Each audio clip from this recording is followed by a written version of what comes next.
সরল অঙ্ক দেখছি আমরা, কি বলছে না 2 minus 1/3 into 2 minus 3/5 2 minus 5/7 dot dot 2 minus 999/1001। এটাকে আমরা কি করবো না, প্রথমে 3 লসাগু করি, তাহলে কত হবে 3 দুগুণে 6 থেকে 1 বিয়োগ, তাহলে হয়ে যাবে 5 ইন্টু এখানে 5 লসাগু করবো আমি,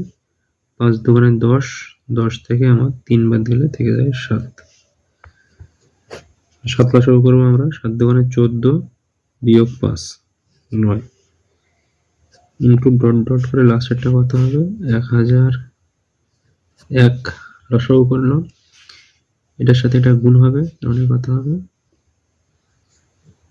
2002 হবে, সেখান থেকে 999 বাদ,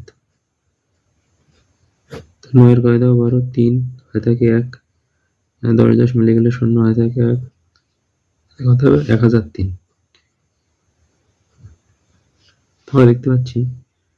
প্রথমের লবের সাথে দ্বিতীয়টার হর, তাহলে প্রথমের লব দ্বিতীয়টার হর, এরকম করে এখানে একটা থাকবে লব, তার হরের সঙ্গে এটা কেটে যাবে। প্রথম যে ভগ্নাংশ আছে তার আমরা হরটা পাবো, এবং শেষ যে ভগ্নাংশ আছে তার লবটা পাবো, সেটা আমাদের অ্যান্সার হবে। তাহলে 1003/3 সেটা আমাদের অ্যান্সার আসবে, ঠিক আছে।